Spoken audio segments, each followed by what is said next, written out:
That was an amazing conversation that our table had. I hope you guys are all having amazing, deep conversations. I did want to just encourage everyone to wrap it up if you can. We're going to actually start our next session a little bit early, given that we have a little extra time here. And if you're not quite finished with your thought, or you didn't have the ability to finish a conversation with somebody, we really are encouraging you to just make those connections outside of this room, take them and have further discussions if you need to individually. But also, I was just telling our table that every person at our table had invaluable information, and we would love to get that information, anything that you shared today that you feel like you need to let us know about. Please go to the story booth and talk about it. I want you to know that the story booth is sort of like our data, okay? We don't have hard science like graphs on this and that, but all of your collective stories will help serve as our data to bring to the attention, especially for our Region 10 RTOC, to the attention of our EPA partners.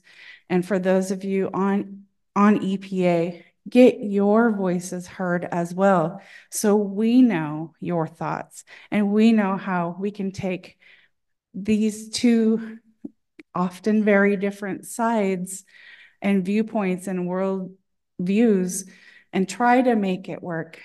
I know that one of the major themes of our table was that there wasn't much confidence that it could actually happen. That in and of itself is valuable information.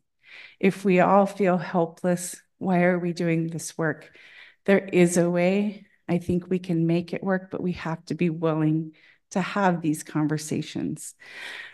So with that, I would like to welcome our next presenter on stage.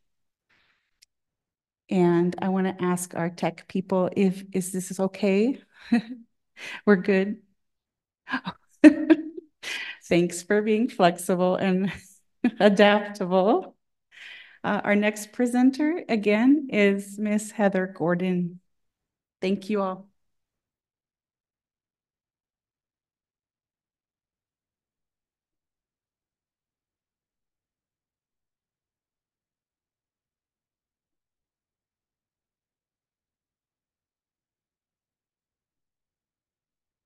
All right, I hope you all had some really great discussions. I took some time to revise this second presentation based on the discussions that were had this morning, and based on some of the different things that have come up that I thought I should change, remove, and add so that it's not repetitive and hopefully is responsive to where the room is actually going. So yeah, the second part I was asked to talk about was the current subsistence policy landscape. If you can hear me talking, can you clap twice? Thank you, everybody. I know you have important things to talk about, and we have a lot more breakout. So you'll get a lot of chances to talk with your table and other tables. And I encourage you to, take lunchtime to do that as well. So yeah, to get started, I think it's helpful just to kind of give a subsistence definition. Not everybody has worked in this space. And we've been talking about all different types of land management, which of course affects subsistence. So some of the most difficult issues, which I know the tables were discussing, like are things too difficult to come together, is just that we often come from two different definitions. The legislative definition of subsistence includes hunting, fishing, gathering food, and handicrafts. So it's more the idea of food security, eating things. It doesn't encompass that indigenous definition that we've heard everybody talk about today, which is a complete way of life.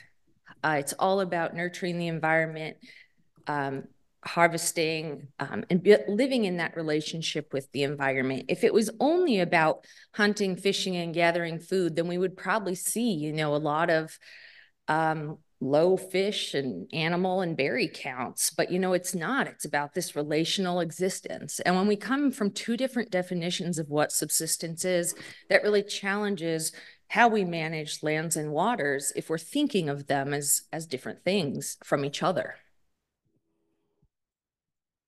So I'm going to start a little bit, just briefly go over a few acts. There's so many federal laws that touch on lands and waters. I am going to just go over a very few that seem kind of really direct and pertinent to this conversation, but please, this is not all inclusive, and this is just like touching the surface.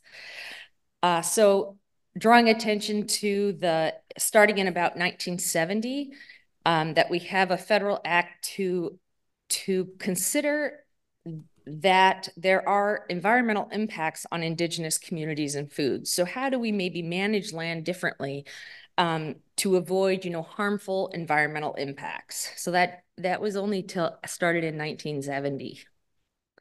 Then we've talked a lot about the Alaska Native Claims Settlement Act, how it extinguished all subsistence rights and removed all reservations but Metlakatla. So only Metlakatla had some of the abilities to manage their lands and waters. 1972, we had the Mammal Protection Act. It puts a 1/4 blood quantum on subsistence hunting of and harvesting of marine mammals.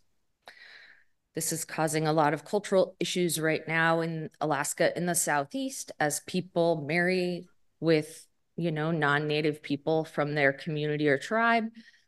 And a child is born with 1/8 blood quantum. Legally, they should not be able to hunt sea otters, seals, and work with those skins and hides to create clothes, mittens, that type of thing. So big cultural gap if we can't have cultural continuity. The Endangered Species Act also caused some issues for tribes because it determines what is endangered and can remove subsistence foods from our diets. Then we have the Indian Self-Determination Education Assistance Act, 1975, which again allowed tribes to manage their natural resources and subsistence as if we did not have that right before. And actually in legislation, we did not. In some ways, it's so muddy. And then in 1980, we had the Alaska National Interest Lands Conservation Act. And as much as ANCSA removed subsistence rights, ANILCA sought to put it back. But there was so much controversy in the state of Alaska that they did it for all rural residents. So it's a rural resident subsistence priority. There's no Alaska Native subsistence priority. So if a food comes in low quantity, if an animal or population is in low quantity, priority would only be for rural residents, not for urban Alaska Natives who also have, medicine that they get from practicing culture.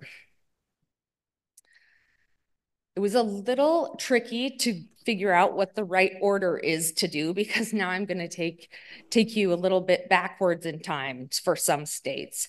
But I wanted to, going from a federal thing, we also have specific state treaties and acts.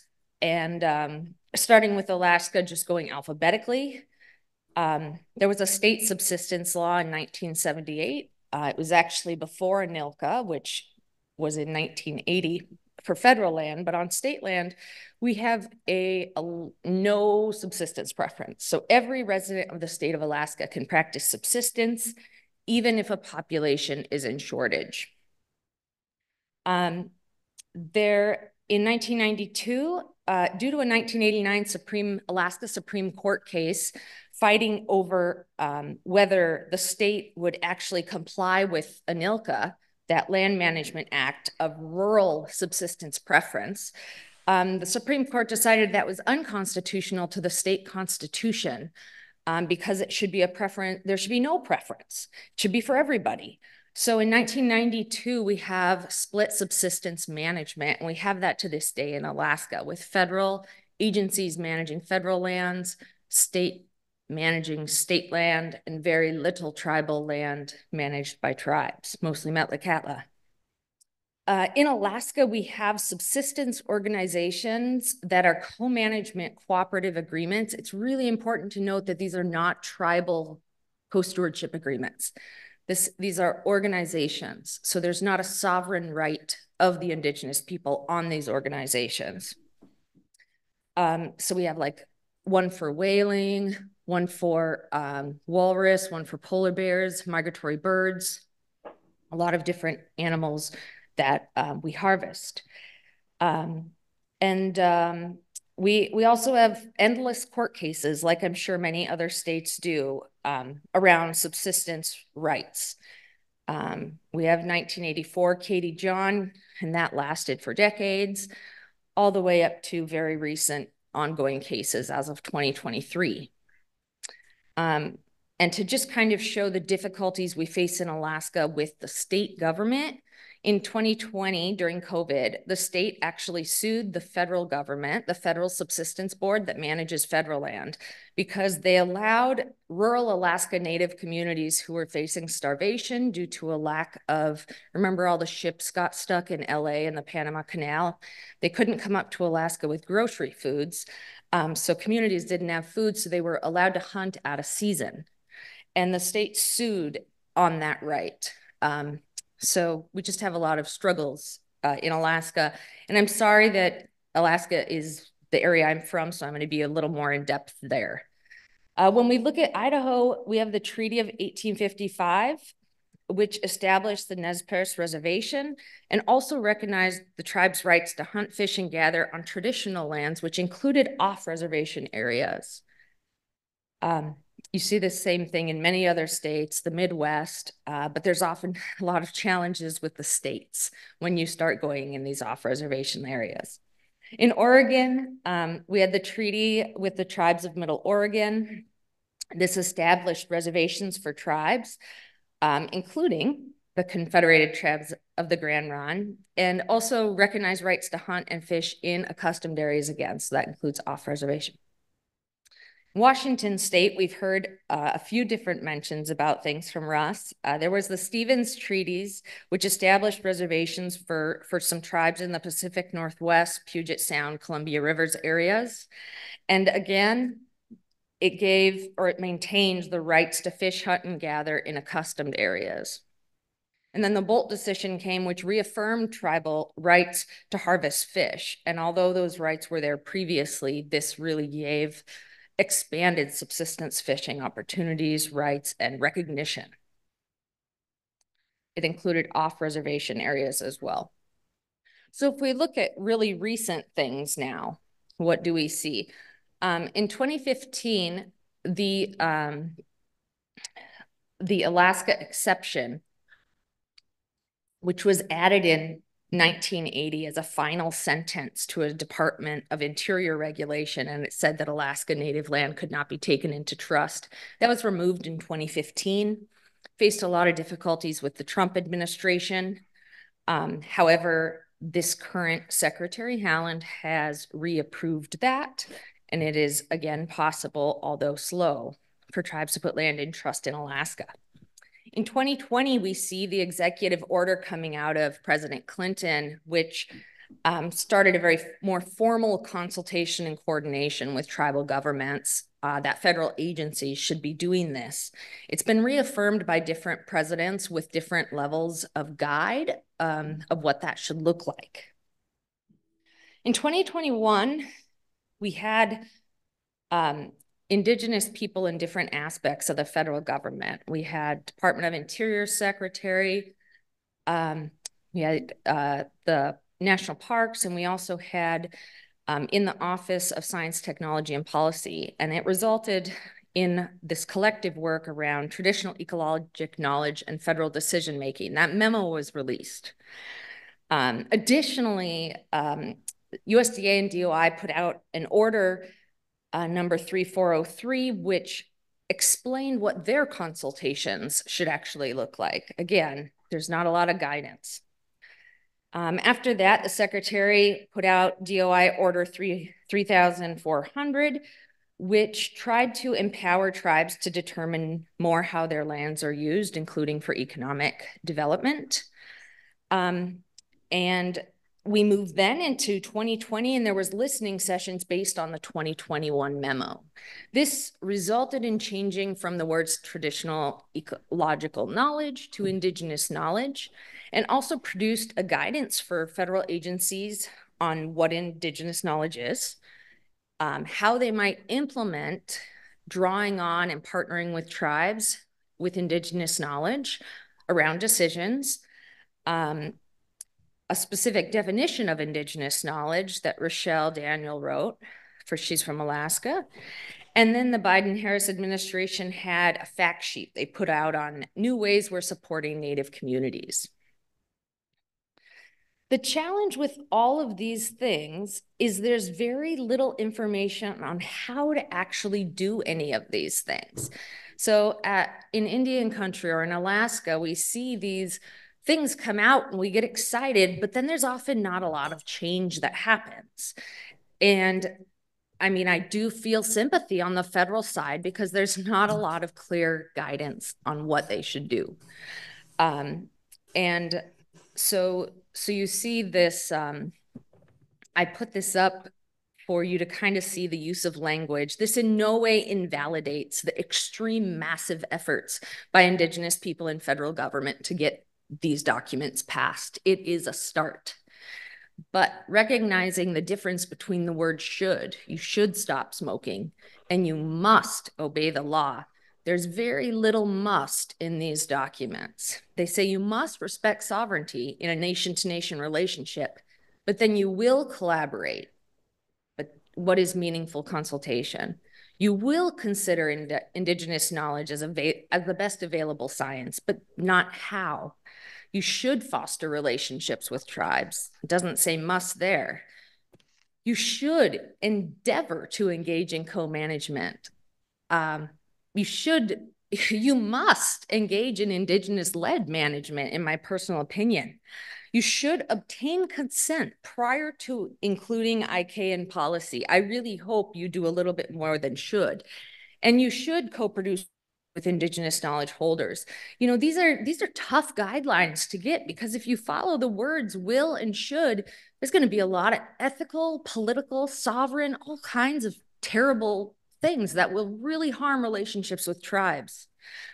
So there's a lot of importance in engaging with people here today to understand what these actually should look like in practice. So I have an example of what happens when we don't work together.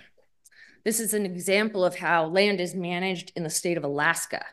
The state of Alaska manages most of our coastline, including the mouth of rivers. So, for example, the Kenai River, Bristol Bay area, the state manages fishing, commercial fishing there. And then the federal government manages way up the river. And remember, tribes have the opportunity to do subsistence, rural priority in those areas.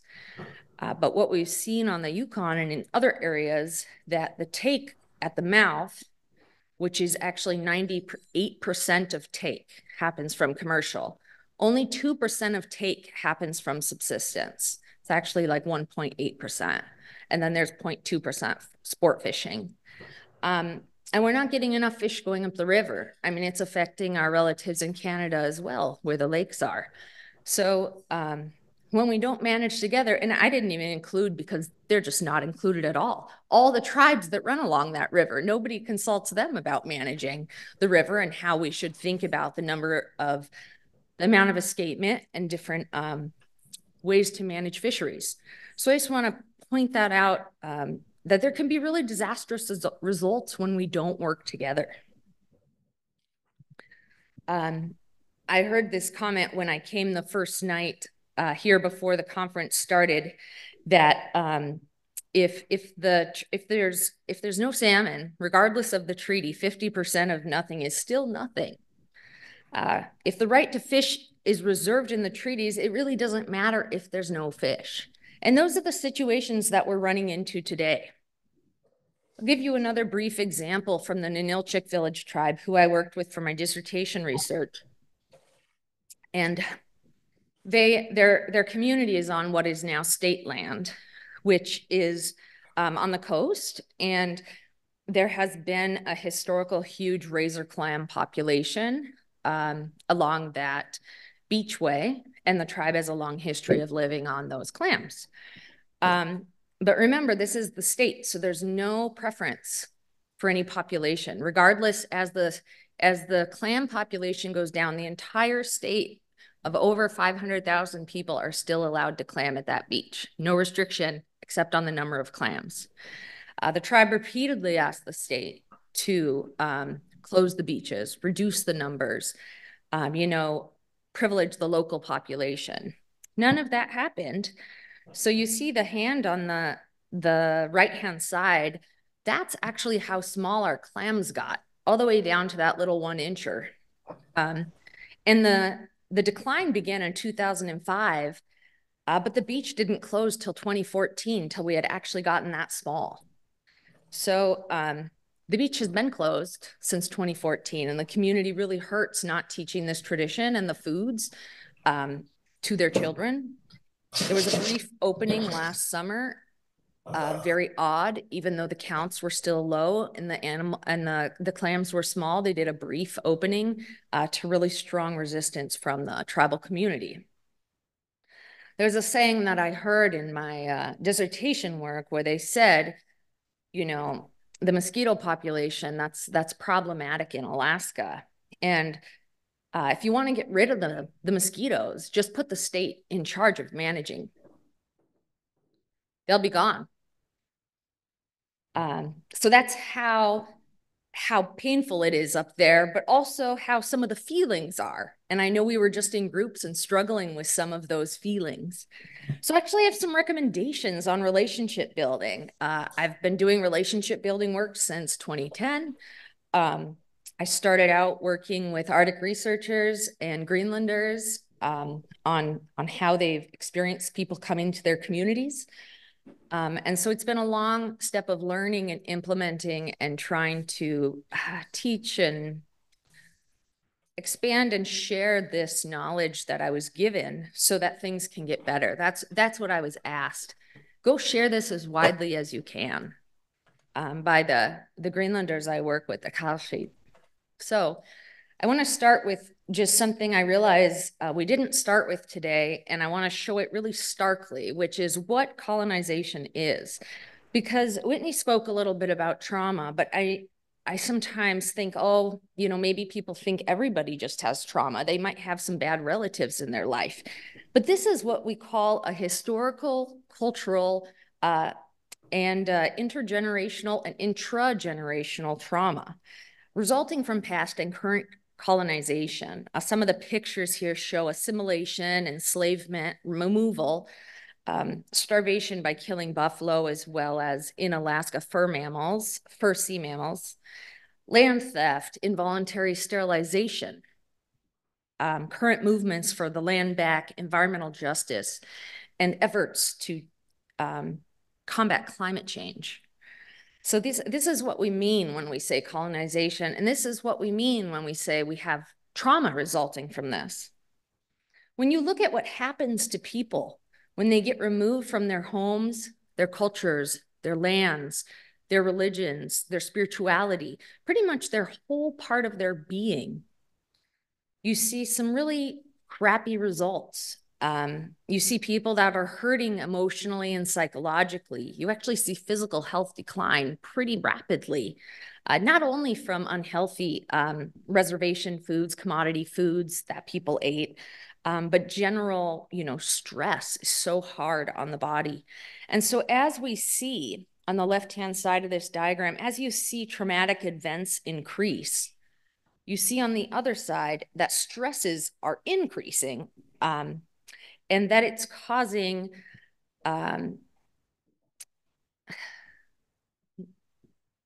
unhelpful health behavior, I guess I would say, adverse reaction, both at the community, individual, and family outcomes. So we see mental, physical, emotional, distress and trauma. I know that we're really trying to take an asset-based approach, but I just want to hammer home really quickly in case you know what that trauma looks like. It looks like substance use. It looks like high suicide rates. It looks like high amounts of homelessness. It looks like poverty. It looks like lack of education due to massive distrust, which totally makes sense with missionary education systems. So just a little slice of what is going on in many of our communities due to this trauma. And one reason that we work so strongly to keep our subsistence and our cultural practices. Some of the work I've done is seeing subsistence or our way of life as health, as medicine, that it serves us and feeds us and keeps us well. It's not just the food itself, but it's learning our culture and identity and teaching that to our children. It's engaging out in traditional practices on the land, body movement, harvesting, eating those foods, having social connectedness across generations and within families, learning native languages of plants and practices, as well as learning appropriate methodology to give back to the animals that have given themselves in a spiritual and ceremonial way. And finally, building relationships with the lands and waters, which give us that connectedness and sense of place. I have been trying to make this argument for quite a long time, and it is difficult. I have tried to say, hey, we're losing our culture. Nobody listens to that. I say, hey, we're losing our food security. Nobody listens to that either. So I was like, okay, I told you about that guy that told me what are the value of live salmon. So I was like, how can I show the value of live salmon? So I monetized it. It hurt a little bit. It took a while for me to admit that I would be comfortable doing this. But I talked to the Ninilchik Village tribe and we decided that we wanted to do it this way. So subsistence in Alaska, some communities still live on 90% of that food due to the lack of ability to get, modern foods or grocery foods, which are the ones that do reach our remote communities, are often packaged and very unhealthy. If you ever lived in a remote community and they delivered lettuce or tomatoes, they don't come as how they look in the pictures. So if we had to replace subsistence, oh, sorry, that's $360 million a year, not $360.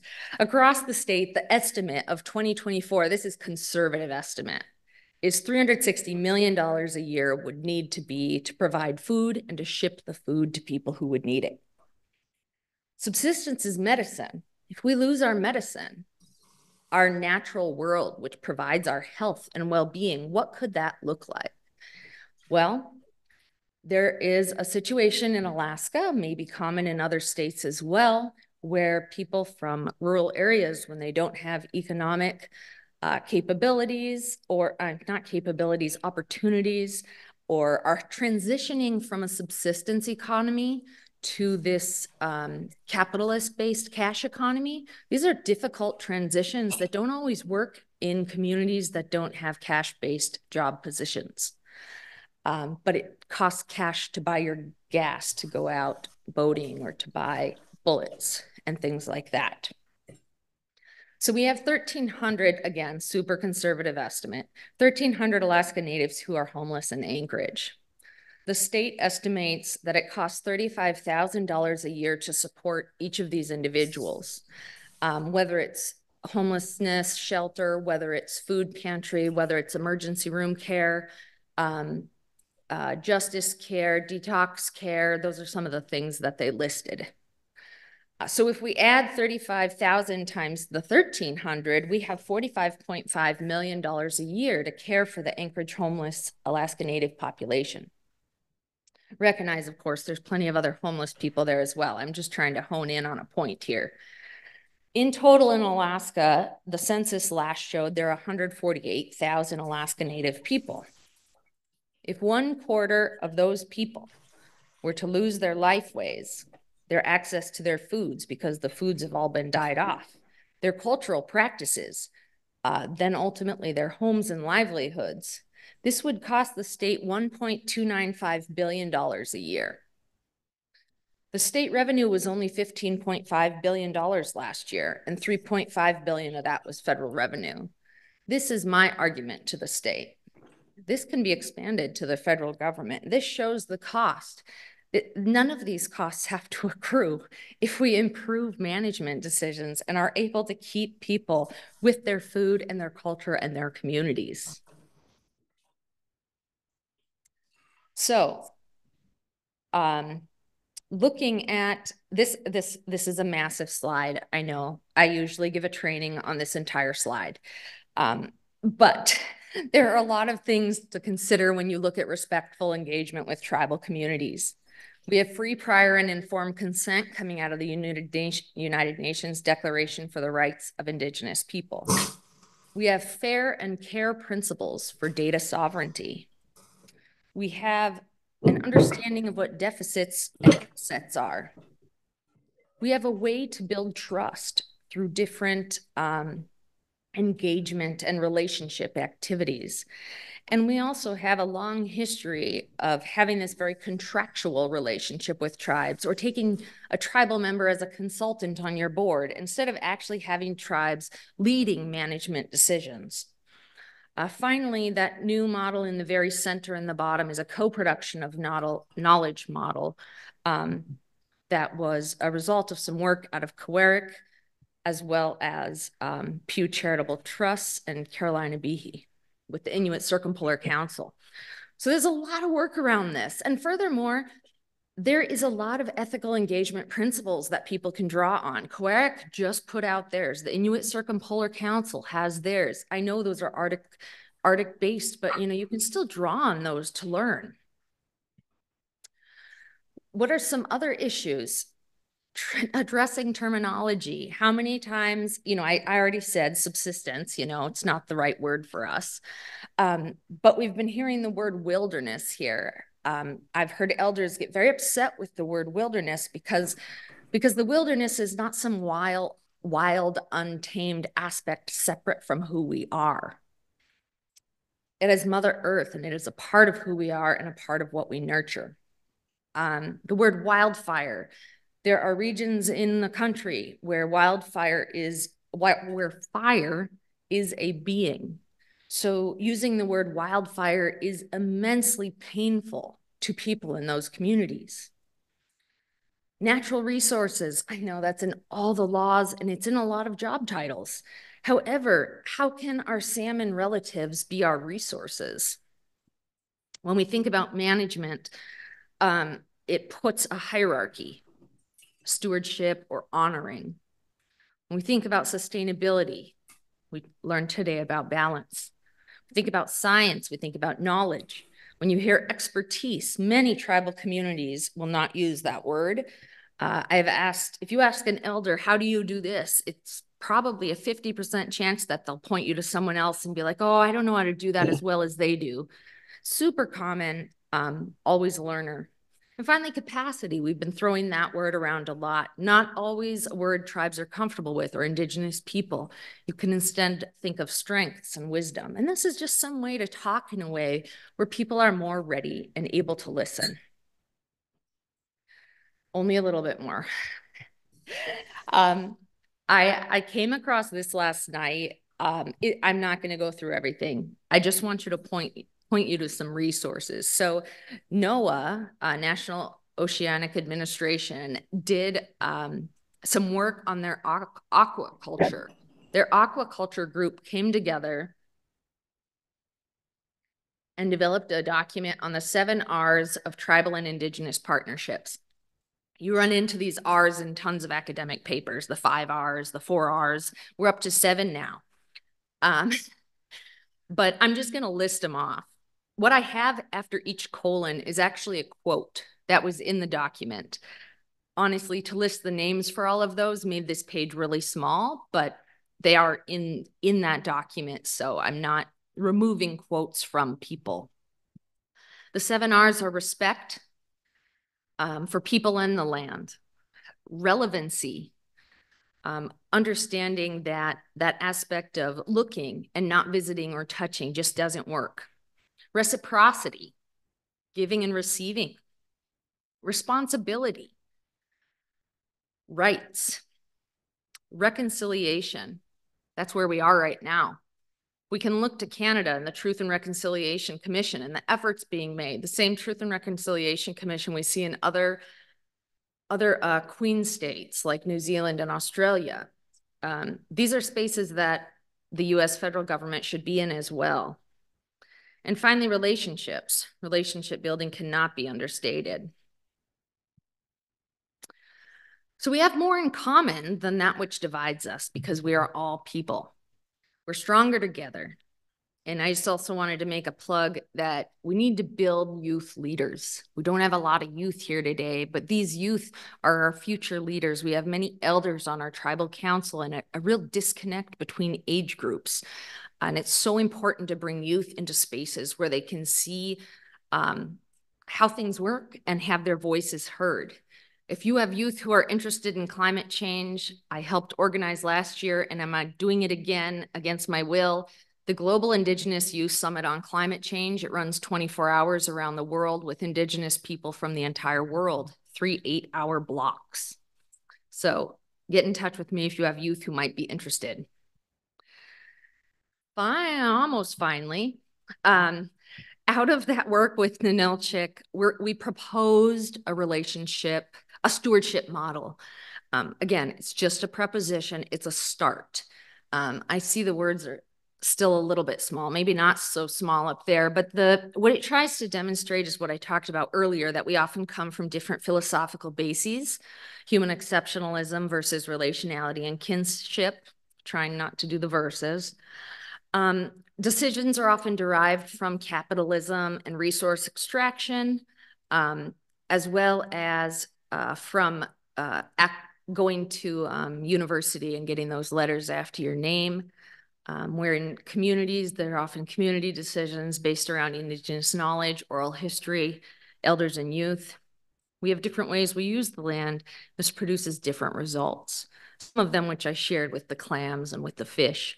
And from that, we have a whole host of state and federal recommendations for Alaska about amending different acts, which are some of the hardest things to do. So then making some, policy changes around the Federal Subsistence Board, and including Indigenous knowledge in land management and things like that. I have these resources. If you're interested, I can give you that place to go. But Kayanak, thank you much for so very much for giving me the opportunity to be with you today.